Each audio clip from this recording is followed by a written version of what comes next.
I'm going to present Haley in a minute, but first I want to note that there was an error in one of the calendars saying that she is presenting on Willy Wonka and the Chocolate Factory. Is anyone here for a talk on that? Because if so, that's not what she's presenting on. Sorry. Yeah, we can talk in private. If you want to talk to her about it, all sorts of edible stuff, but in fact she's presenting on Frozen.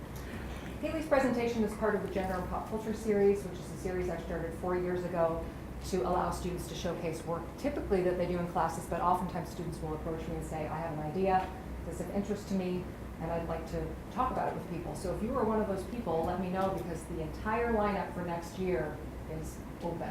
I could use this. Do we have some non-seniors in here? Yes? So I'd love to have ideas for next year. We have one more presentation this semester. It's on Thursday, April 14th. Usually they're on Wednesday nights, but it'll be Thursday night, and it's co-presenters Luke Johnson and Stephanie Allen, and they're presenting on women's bodies, the internet, and nipples, or why censorship matters, and looking at the different standards for censoring of women's bodies, particularly on Facebook, social media. So that's Thursday, April 14th. Tonight, we have Haley Thomas, who is a senior psychology major, women's and gender studies, and English minor, and Haley's going to give a presentation on Frozen that began as a paper in a course she took from me last semester, but has developed into something much larger than that. So Haley will present for about 30 minutes, is that right? And then there'll be time for just for open Q&A, thoughts that you have, questions that she has for you. So welcome, Haley. Hi, everyone. Oh, stop. So yeah, I wrote a paper on Frozen, and now it's turned into a presentation. I did a thing, and now I'm here to share that thing with you. So what are people saying about Frozen? People are still talking about it, even though it's been about 2.5 years since it was released. So some people, can people see this okay? Okay, do we have a fix the light situation, maybe? I'll talk, we can figure out the lights. So some mixed reactions.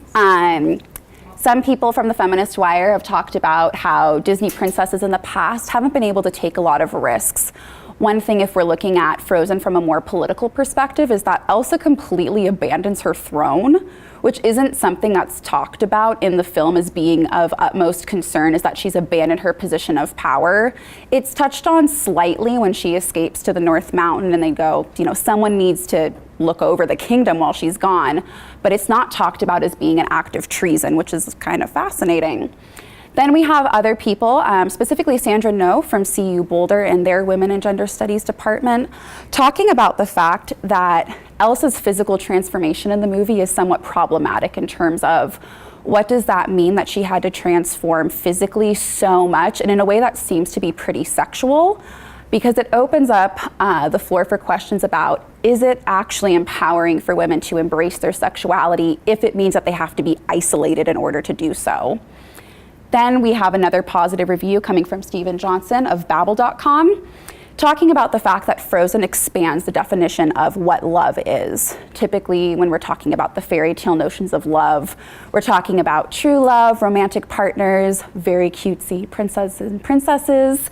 And here we have siblings kind of taking the forefront. To be clear, I know some people have often talked about the fact that, well, what about the other films? What about Mulan? She was a feminist. And fortunately, my presentation today is really an exploration of the feminist narrative in Frozen, not to discredit the work that happened with Mulan, with Tiana and Princess and the Frog, and Merida in Brave. There are a lot of really great examples of feminist narratives in those films. So I do want to acknowledge that. I'm not saying that Frozen is the first to do anything. It's just, it comes together in a different way in Frozen that we haven't seen in some of the other films. In order to clarify what I mean by the feminist narrative, one thing that's important to talk about is what makes a film feminist versus patriarchal. I read an article in my symposium class with Dr. Chisulo talking about what heroines are allowed to do in literature, media, and so on. And Joanna Russ says that our literature is not about women. It is not about women and men equally, but it is by and about men. One thing that's actually really interesting to note with Frozen is that it was directed by a female, which is exciting to see because the film really largely is about the female characters. given that there are some problems with how Anna and Elsa are both portrayed in the film, it's still nice to see a narrative that's largely focusing on the sisters, putting some of the love interest stuff aside, and also the Duke of Weselton. To kind of start kicking off into highlighting the feminist moments in the film, I'm going to just kind of walk you guys through a few things. Yeah, Grumpy Cat is in there. That's right. So first I'll show you a little clip and then we can discuss what's going on here. Oh, sorry. You can't marry a man you just met. You can if it's true love. So,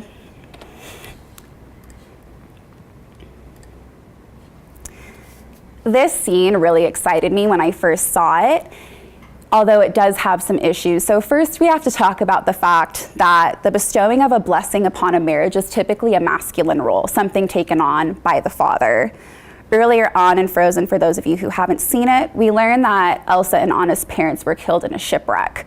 So in terms of Elsa being in a position of power, it's a little sad that we had to literally kill the dad for that to happen. So that aside, what's nice in this is that Elsa is really challenging the traditional and patriarchal narrative surrounding marriage, especially in regards to royalty. So when she tells Anna that she can't marry a man she just met, she's challenging the notion that marriage to the right man is a guarantee of happiness and the proper reward for a right-minded young woman. In this instance, Anna thinks she's doing the right thing. She thinks she's doing what's expected of her. And Elsa's bringing that into question and saying, no, you need to take a step back. You need to stop and think about what you're doing because I'm not going to let this happen. And although this is a really positive moment in the film, we also have to talk about some of the negative side of Frozen. And to get into that, we're going to talk about Elsa's transformation and the Madonna whore dichotomy, sometimes called the virgin whore dichotomy. So this dichotomy draws the distinction between good women and bad women, your sweet, virginal, pure princess, and your sexualized queen, Elsa, in this film. This term was coined by Freud, naturally, and it has unfortunately stuck. Although Freud did admit in many of his writings that he didn't know a whole lot about women, but he was going to write about them anyway. And here we have this today. So one thing that I wanted to point out with this transformation that's interesting is that earlier on in the film, it's actually Elsa's father who gives her gloves to cover her up and keep her powers hidden. If we continue to read that from a Freudian lens, again, kind of creepy that we have the dad wanting to keep his daughter protected and keep her looking very virginal. However, as this transformation occurs, also slightly problematic in the fact that Elsa winds up wearing this really tight hip-hugging dress that has the legs slit and she has heels, which if you take the time to go onto Google and really zoom into Elsa's heels, they would actually be impossible to walk in because they're like crystal ice spikes that would dig into her heels if she were to try to walk much further than like 2 feet. So the fact that she does her little dance around her ice castle is actually kind of impressive. Another thing, if we continue on with this Freudian analysis of Elsa's appearance, is the fact that she does take her hair down, but it stays in a braid, which could be read as a phallic symbol, possibly denoting the power that she has. That's typically seen as a masculine role. And then we have the other problem, and that's something that I really wish Disney would have addressed a little bit better, is Elsa does come into her powers. The reason why this doesn't follow a feminist narrative, however, is the fact that she had to be isolated. She had to flee to the North Mountain. She had to be away from everyone. She dons this new outfit that's really bold, really powerful, but no one's allowed to see her in it, which sends the message that sexuality in women is something to be feared. And she is called a monster at some point in the film, which again emphasizes the fact that this is not okay, and this is not what people are wanting to see. On the other hand, Anna stays in the good girl role, and she's really set up perfectly for this throughout the whole film.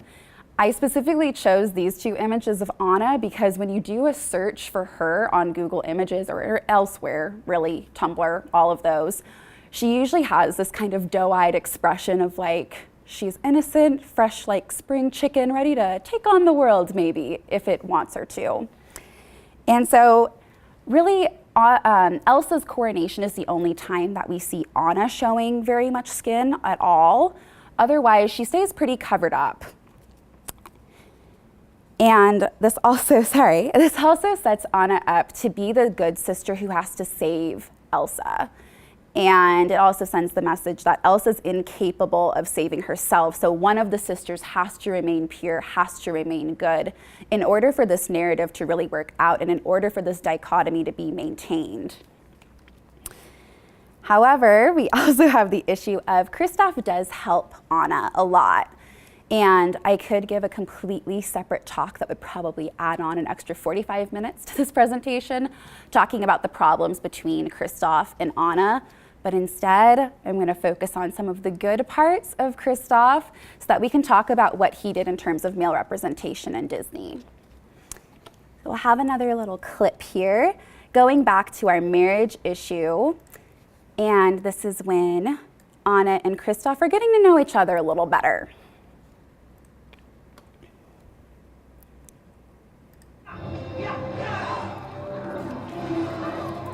Oops, sorry. Hang on. We like to go fast. I like that. Whoa. There we go. Yeah, because Sorry. I'd only just met him, that day, and she said she wasn't blessed in marriage. And Wait, you got engaged to someone you just met that day? yeah, anyway, I got mad, and so she got mad, and then she tried to walk away, and I grabbed her glove. Hang on. You mean to tell me you got engaged to someone you just met that day? Yes, pay attention. But the thing is, she wore the gloves all the time. So I just thought maybe she has a thing about dirt. Didn't your parents ever warn you about strangers? Yes, they did. So as we can see, that film kind of actually really exemplifies how innocent and trusting Anna is and why she gets to stay in the good girl role. One thing that I love about this, though, is that Kristoff questions her not once, but several times, going, "You got engaged to a man you just met that day?" And it might not seem that significant considering that we already had Elsa, who was not excited about this engagement. But what makes this a little different with Kristoff is the fact that he's a male character questioning a system that he's supposed to take part in. Presumably, this is something that Kristoff would want for himself. Even though he's of a lower social class than Anna and Elsa, it's assumed that as a male in this kingdom, he would also at some point want to be engaged, probably pretty quickly, and start a family. So the fact that he questions Anna and kind of calls her out, going, "Are you thinking about this at all? Why do you think you have to do this? Just because you're royalty? Is it because you're a princess?" And she doesn't take too well to it, except it's interesting to note that when he says, "Haven't your parents ever warned you about strangers?" she looks him up and down and goes, "I'm in a sleigh with you and I don't know you." Yet her being engaged for her is something that she doesn't need to question.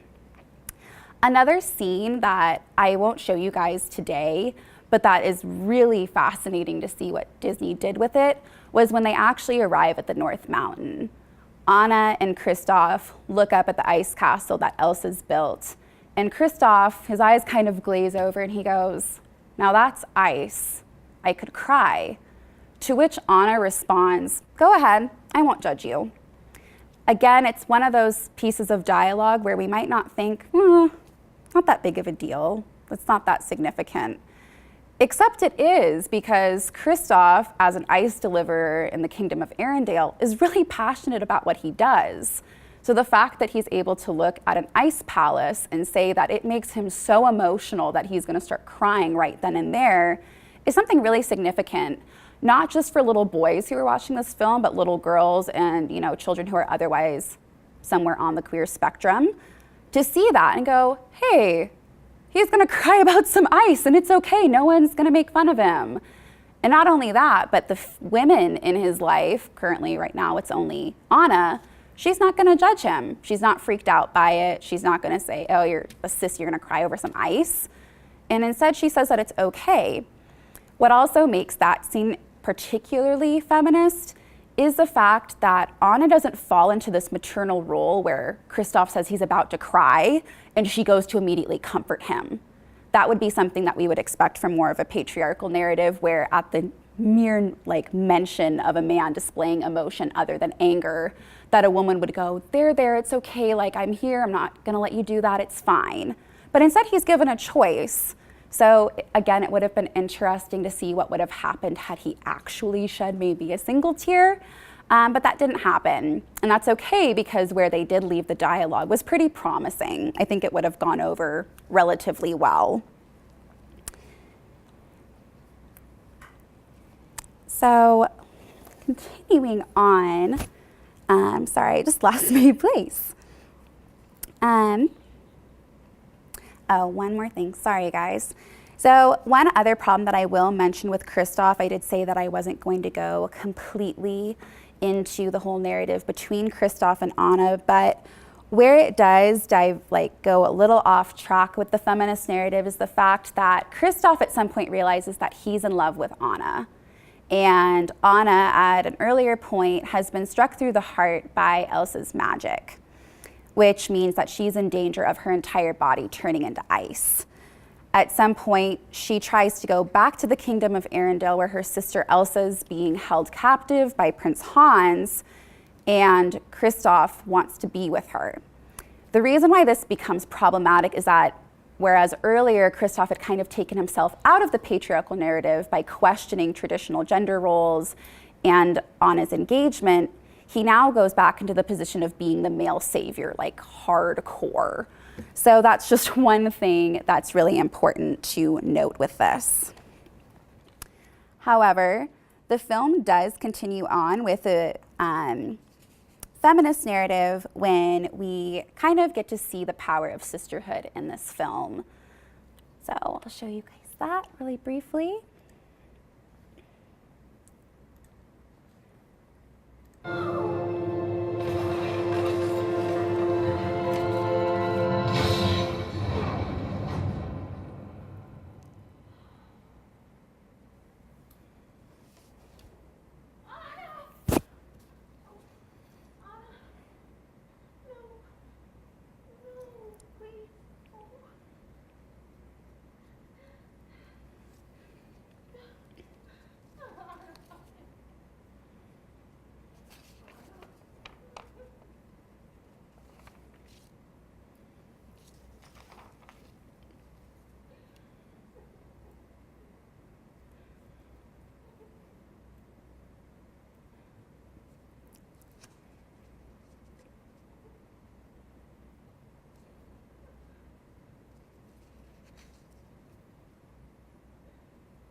I love you. Of true love without a frozen heart. Love or bond. So that scene's really sweet. I really like it. So as I talked about earlier, one of the really positive reviews of Frozen talked about the fact that this film really highlights the fact that love doesn't just have to be romantic. It can be within the family system. But it's really telling that Disney chose to use sisters, especially when considering the fact that there are a lot of texts in which women are taught, other women are your competition, even your family. And if we go back to Freud, Freud would say that it's only natural for women to hate their mothers because that's your first source of female competition in life. So the fact that we're seeing something different here is really powerful and really emphasizes the fact that this is possible. Also, Olaf really makes me happy in this scene because he's cute. His little head detaches in a very endearing way. But he kind of utters the phrase aloud too, an act of true love will break the spell. If we go back to other Disney narratives, we can think probably most notably of Sleeping Beauty, where she needs true love's kiss except that she's asleep and she needs some guy to come into her bedchambers and kiss her, which is kind of creepy. I don't think I want true love's kiss to happen if I don't know it's like gonna be there, because then you wake up and the guy's in front of you and you're like, oh, hey there, I guess I'm awake now. What did I miss? So the fact that this doesn't go on in this film is nice. There are less creepy moments that we've seen earlier on with Disney films.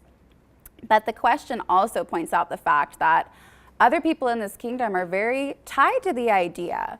So the fact that earlier on in the film, we expect that Anna's going to be healed from Hans and that he'll do it. Hans has been left out of this presentation because he's really just, I don't like him. But if I had included him, we would have seen that he's pretty dang tied to the patriarchal narrative as well, because when Anna goes to him and says, you know, you can help me, you can break the spell, and he says, well, if only there was someone who loved you, which further emphasizes the fact that in this narrative of following patriarchal society, love is only seen as valid if it's coming, especially in the context of a heterosexual relationship, from a man, and from a man with money and power. That is the only time that it's validated. So the fact that we have the sisterly bond really makes us special when we're talking about what little kids are being exposed to. And for those of us who are still watching Disney films like I am, getting to go, okay, maybe the kids who are growing up right now are gonna see some different representations that I didn't get to see when I was younger, and that I'm really excited about. So to continue on with the feminist narrative, the movie at the end really picks things up in terms of building off of that momentum of, okay, Anna has saved her sister. She chose her sister over a man and really removed herself from the narrative that says, well, I'm a princess, I have to get married, maybe one day I'll rule and probably have kids. So building off, we'll end with this last scene. Oops, wrong one, sorry guys. So this scene comes when Anna is presenting Kristoff with a new sleigh because his last one was pretty brutally destroyed when he was helping her get to the North Mountain to find her sister. Do you like it? Like it? I love it! I could kiss you! I could. I mean, I'd like to. May I? We need? I mean, may we? Wait, what? We may.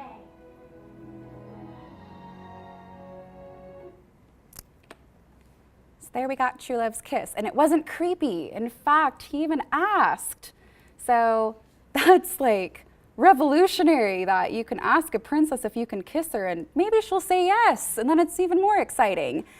So one thing that I want to point out with this is the fact that he did ask, and it was more than just him being polite, but it was the fact that Kristoff recognized that Anna has a choice in what she wants to do. That was something that he tried to point out to her earlier in the film when he kept questioning her about her engagement, wanting to know if she realized that she had a choice in what she could do. So going off of that choice, he also recognizes that just because he's interested in her and just because he's attracted to her doesn't mean that he's entitled to anything from her. And I really like it because he asks and she makes the first move. I went back and watched quite a few films, and there really aren't a whole lot of instances in which women are making the first move when it comes to this type of narrative in a fairy tale. Normally it's the other way around. And it's really sweet because not only is it just consent, it's not like, can I kiss you? Yeah, sure, I guess. That would be one thing. But the fact that she's excited about it leaves room for the possibility that Disney tried to take desire into account as well as consent. This was something that she not only gave him permission to do, but she made the first move, and then they got like a second kiss. Like, he's doing pretty well. I got a kiss on the cheek and a kiss on the lips. Like, that's exciting stuff, people.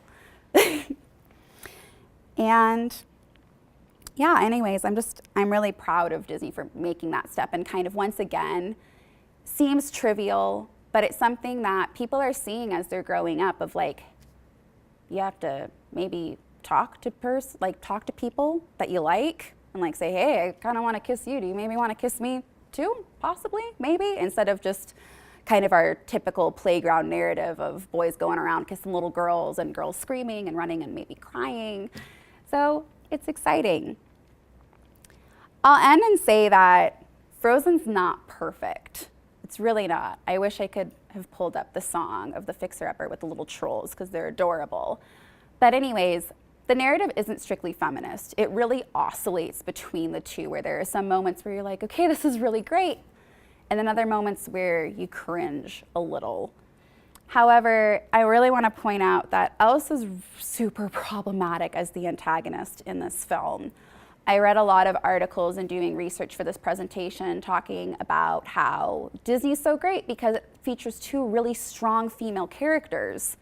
But when you look at how Elsa is treated in this film and the roles that she's delegated to, it's a little difficult to say that she's equally as strong as Anna. And the same goes for Anna as well. There are moments where she's really strong, and then there are moments where she kind of gets shoved into that role of being a woman who doesn't know what she's doing and kind of bumbling around.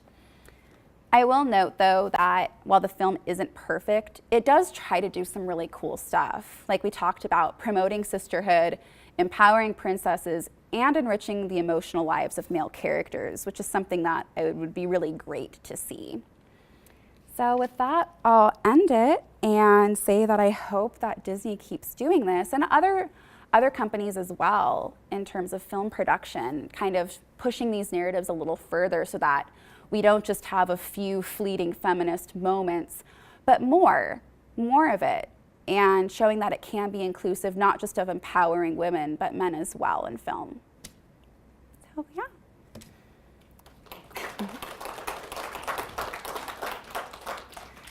So I've left these two questions up here just for some starters to think about for the Q&A portion. One thing I would love for people to consider, even if we don't talk about it here tonight, is if Frozen were to actually follow a strictly feminist narrative, what would it look like? What is it that people want to change? Because even though it looks like this film kind of departed from some of the earlier problems that we've seen in previous films, there are still issues. So I'll open up the floor to people.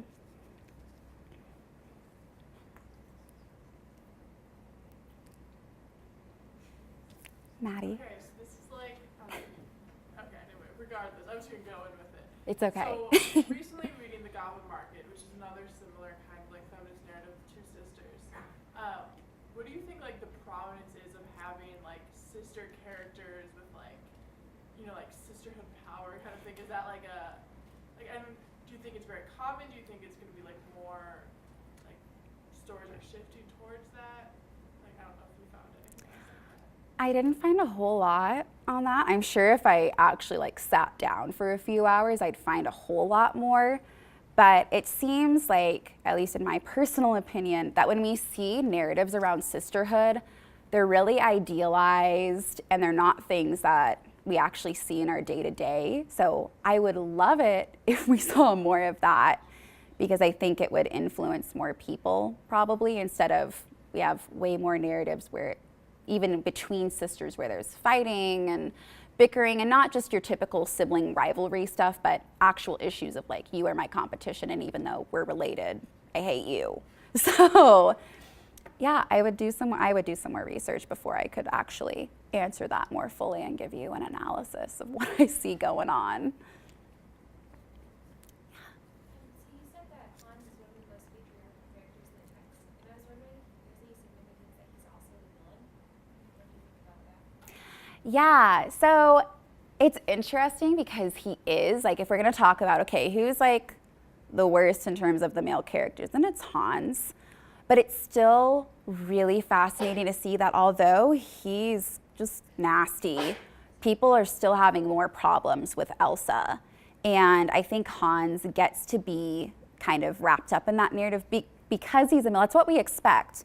And his gets excused a bit more because it's like, well, of course he's gonna try to mess with the kingdom. Like, he notes, I can't remember which sibling he is in line, but he's not up to be on the throne anytime soon in his family. So in noting that, it's like he gets more excuses to be who he is in the film because of that narrative, but then Elsa doesn't get that same opportunity. Instead, with her, she gets really demonized, whereas with Hans, it's like, well, that makes sense. He's just doing what he has to do. So yeah, I think it's definitely tied in that he's the most strongly associated with that narrative, and he's also the bad guy, and as far as male characters go. Yeah. So why do you feel that Elsa is typically kind of like more liked, I guess, among young girls and everything compared to Anna or Anna, who is kind of like the hero of the story. Like she drives, she even saves like Kristoff before a sleigh like does Yeah. the wheel. You know, like she uses the hook and sickle or whatever it is. So like, you know, in a way, it's when you have a female lead as the hero, we think like, okay, maybe Anna would be the one that most girls would probably gravitate towards, but a lot of popularity is like with Elsa. Yep. So is that kind of still falling under like the gender stereotypical roles where you have like the pretty sister, you know, the more feminine one over Anna, or I don't know. Oh, totally. But I'll also note that we live in a super capitalistic society and we love shiny stuff. So because of that, she gets the flashier getup in the movie and people love it. And it's really sad to note that though, because it's, you know, I've asked that myself of, you know, if Anna got a cooler outfit, and I'll put that in air quotes, would more people be wanting to dress up as her? And probably. I would guess that as far as looks go, and especially when we're talking about young children. I was a little girl once. If it was flashy and had glitter on it, I was probably gonna wear it. That was the one thing I wouldn't fight my mom on. But I will also throw in that a lot of little boys love Elsa too, and these are little boys who are male identified, who are like, Elsa's dress is pretty cool, I'm gonna wear it. And I have some friends whose little sons who are like, about 4 or 5, will wear Elsa gear because they're like, well, she's cool. And I'm like, okay, but what about Anna? Like, Anna's pretty cool too. I mean, did you see the sleigh scene or not? Because that was pretty like badass. So to answer your question, I think it's kind of a fair game of, as far as little kids are concerned, kind of more the looks, kind of more she fits more of what our other Disney princesses have looked like. But then it's also the issue of still, if I had more quotes from the Joanna Russ article, I would have gone more into what female characters are allowed to do. So the fact that Anna displays kind of some more like heroine traits isn't as marketable in terms of like, okay, like we want our girls to be self-sufficient and independent, but not too much, not yet. And that's just because of our larger, you know, cultural script that we have around what we as a society think is okay for girls to do. So it's a combination, I would think. I'll go here and then there. Do you think the title of Frozen is significant? Because I know it was originally titled like The Evil Snow Queen or The Snow Queen or something like that. And like, do you think the title Frozen is significant to Elsa and to the feminist narrative, or do you just think that it's just? If I'm gonna be like super into theory, I think everything matters. So yeah, I would say if we wanna use the title to kind of further this analysis, I'd be like, yeah, probably. Because when we think about women's roles, and especially again, going back to patriarchal scripts, things like frigidity and ice queens come to mind, and not in the way of like, oh, she makes ice, but in terms of going back to ideas surrounding sexuality. So if we want to tie into the fact that Elsa's sexuality is really demonized in the film and the title's Frozen, I would say yes, there's probably something there. It's not a trick. I was just gonna ask, but you mentioned how Anna showed like moments of weakness instead of like being strong throughout the film, which would have followed more of a feminist narrative. And then I had like the thought of that it like makes her more relatable to like more girls, but then I kind of like thought about it more as we discussed more and how like men normally like if they have the hero role, like they don't need to be made more relatable and have like those moments of weakness. And like what like do you think it's more powerful to make it like the characters more like relatable to girls and like show that there can be weakness? Because I feel like it would make it more difficult for like young girls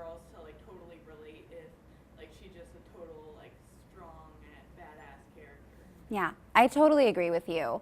I mean, considering the fact that Disney's in this to make money off the film, at the end of the day, this film has to make money. So in order to do that, they can't stray too far just yet from kind of our stereotypical patriarchal fairy tale narrative. So I agree, there has to be some level of, imperfection with these characters. Otherwise, today when we watch these films, we'd be like, okay, is her life just easy and she's perfect at everything? But it does make it difficult, which is why one thing that I talked about with Dr. Chisulo a lot is when we're looking at films such as Frozen, what matters more? Does it matter that the film follows a feminist narrative the whole way through? Or does it matter more that the moments where we do see these kind of feminist narratives coming into play, the quality of those? And so that issue of quality versus quantity becomes really important when considering this, because you're right, it would be difficult to relate to her if she didn't show some moments of weakness. Then it's also frustrating that our male characters, as of yet, haven't had to deal with that as much. So it's complicated, in other words. Well, and I would say I don't think a feminist narrative would have to have a female character that has a weakness, right? That would be an unrealistic narrative. But I think you're right that I like the way you problematize some of the things in this, but I certainly think, and Haley and I have talked Yeah. about it, that, I'm really sorry, Molly, because Molly's a huge Disney fan. So like if you think of something like Snow White, I don't know if people have even seen that movie. Okay, Yeah. Molly's giving it the thumbs down. I mean, she is just a vapid character, right? And really, really passive. And one of the things Haley's pointing out that I think is important is this move from passivity, which is typically feminine, to a much more active role. And then titles always mean something. Always. Yeah. Listen, people, even if you're not an English major, they always mean something. What was the original title? It was like this snow. Yeah, it was a Hans Christian Andersen fairy tale originally. Snow Queen would probably, young boys might not want to see that. Frozen, that might be about ice. Go see it. Yep. And ice is in it, to be fair. I mean, it's okay. Yeah. In comparison to Brave, would you think that Brave is slightly more like feminist? Because I feel like in the entire movie it's more like Merida is what's her name? Okay, she's trying to go and save her mom because she like changed her and she does it all by herself and nothing but a horse and her arrow. And in the movie, her father's trying to marry her off in order to combine two kingdoms for like for their benefit. Yeah. I don't know, but it's Yeah, so it was actually for that reason that I included Merida in the earlier slide, because she's pretty cool in terms of, although it's really an issue that there's not a whole lot of support thrown her way in terms of people helping her out, she is really strong-willed. She knows what she wants. She knows that what her dad is trying to do isn't okay with her, and she actively resists it. So I would say there's a give and take. If we're going to compare Merida to, say, Anna, I would say she's probably a little more driven and a little more focused. But if we turn to other aspects of the film, like we've turned the mom into an animal and her husband's about to kill her and probably skin her and put her up on the mantle, like, wow, that's really bad. That's really bad. So again, it's that give and take of there are going to be moments in all of these films where we're cheering and we're rooting for them, but then other parts where we're like, oh my God, why is this here? So I'd say it's fair-ish to compare them, but yeah, she's definitely a feminist character. Oh, can I go one here and then go back to you? Okay. I was going to jump to your second question. I appreciate Yeah. the thoughtful question, because that was the question also that I had. So we know on a larger note that we need more feminists that are producing films and doing work such as Gina blog, Davis's blog and whatnot. And as my friend introduced me to the Pitch magazine and things. Yes. However, from a consumer standpoint, how do we get our voices to be heard on social media, and do you have any suggestions on how we have our wishes known so that we can follow through with our money at the box office? It's really going to come down to money, people message sent. If I had a perfect answer for that, I would give it to you in a heartbeat because I want that too. So this is where I see kind of social media becoming really important. I love it, love it. Ms. Magazine, Misrepresentation, all of those. And what's really exciting to see right now is in terms of like people from my birth cohort and others earlier than me are starting to get access to those sites more often and sharing articles on a little thing called Facebook. And although it's like that's not going to solve the problem overnight, but one thing that's great is that people are talking about this and more women are going, we're really freaking tired of these narratives.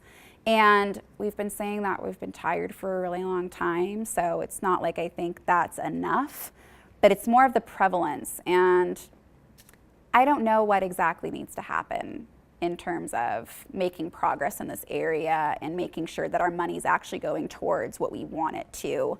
I think the fact that in terms of Frozen, Disney took some risks with this and they still made a lot of money on it. They, let princesses take some risks. They let a guy ask a girl if he could kiss her before doing it, and people still wanted to see the film. So I think conversations need to keep happening. And maybe once we get a little more, as they start to take more and more risks and they see that it's still going to make money, that might help. But in terms of larger things that need to happen, I don't know. We need to like revamp everything. So, but I don't have a magic wand. I wish I did. I thought perhaps maybe you knew some sort of social campaign. You know how they have change.org and things. Yeah. I'm wondering if there was something that we could put signatures to. It would be interesting to see how that would be received. And this is one of my kind of issues with internet-based activism is that, people a lot of times will get really excited for a cause, and then once, we have signatures, we need that excitement to get built up again, like if something gets enough signatures, because a lot of times the excitement kind of wears off of like, okay, we did it, we got the signatures, and now we have to act on that thing that we said we really wanted to do. And how are we gonna do that? So I think Haley mentioned misrepresentation, which is, I think has done a great job, and those of you who don't know it, was first a documentary, and now it's really a movement that has the hashtag Ask for More and award shows, trying to get the media to recognize that women are more than just the dresses they're wearing. yeah. But I also think even hashtag movements like Where's Rey for the Star Wars merchandise, that the female character wasn't present, and then they changed it. They said, okay, we're coming out with a new game in which this character is now going to be featured. So to me, it's really hopeful that people get pissed off enough and companies get scared and they're like, okay, we'll do it. But I think it's interesting because Hollywood is a tough place to break because it is so male dominated. I mean, if you look at the statistics of producers, directors, writers, it's phenomenal. I think it's fewer than 12% of women in all of those areas. Not that a woman is necessarily going to write a feminist narrative, right? But just having that representation would make a difference. But I think movies like this put a chink in the armor because I don't think Disney was expecting this movie to do as well as it did. Yeah. And so then I think they might go, oh, okay, maybe it's there. It's slow. But you're talking to somebody who realizes how slow Yeah. it's been. Yeah. Slow. And I'm realizing that as well. Really quick, did you want to go really briefly? Some of it, the mention of like the Star Wars movie as kind of like the step in for like a mainstream big cinema, traditionally more for guy fandom, and you actually have a main female lead that's independent, hero based, doesn't have to rely, like she saves the guys, and all that. And as she mentioned with the merchandising with it, I think that's a huge thing for bridging those gender roles. Totally. It is. Yeah, I don't know if anyone else here has seen Zootopia, the new Disney movie. Not yet. I would highly suggest it. 3 times already. But I think that was, like Frozen kind of like broke part of the barrier to like creating a lot of like these risk-taking kind of movies, because Zootopia, for one, it's like hilarious. Great movie, but like the main role is a female character, and she's totally breaking down like a ton of the barriers because she like joins a police force that's like all males, and she's a bunny while all of them are like big animals and stuff.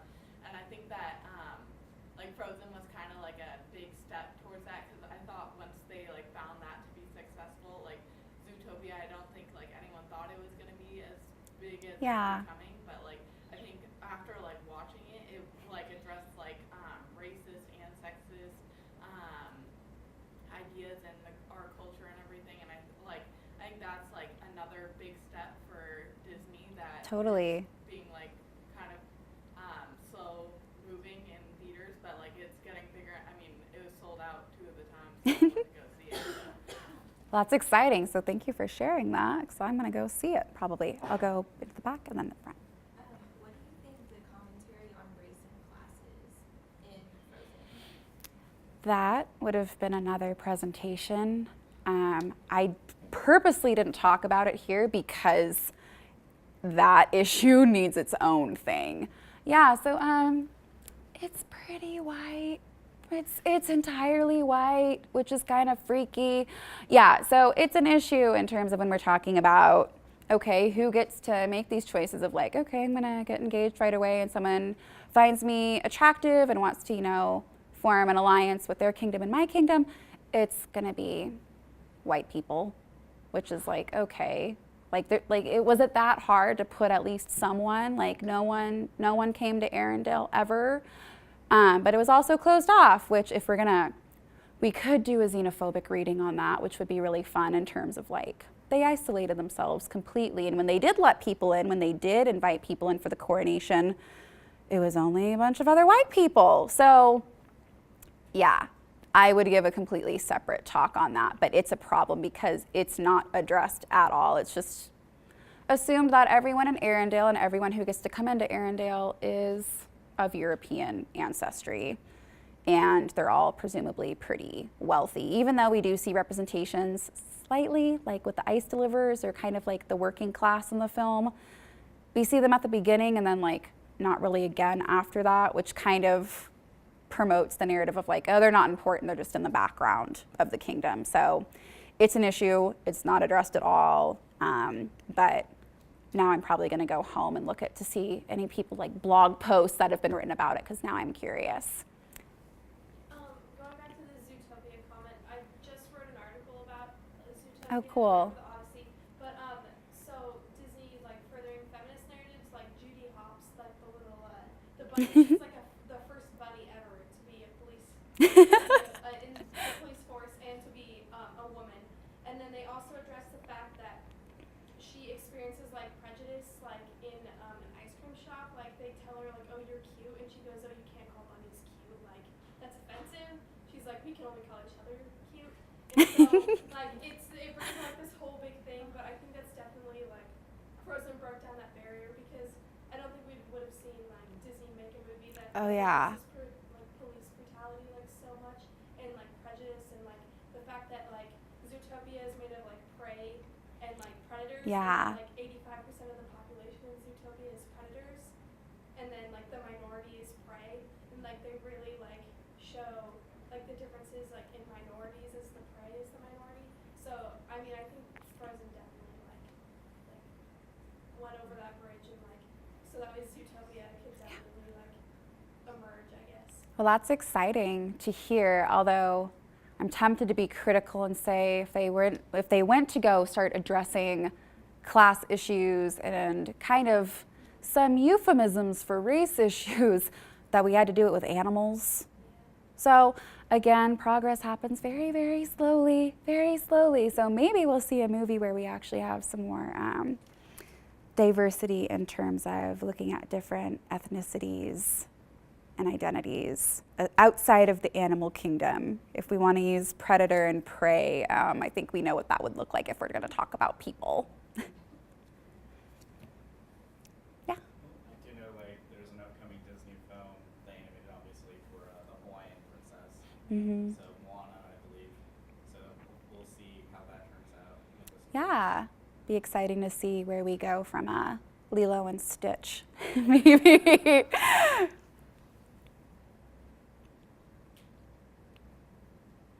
Anyone have any last minute things you just have to get in?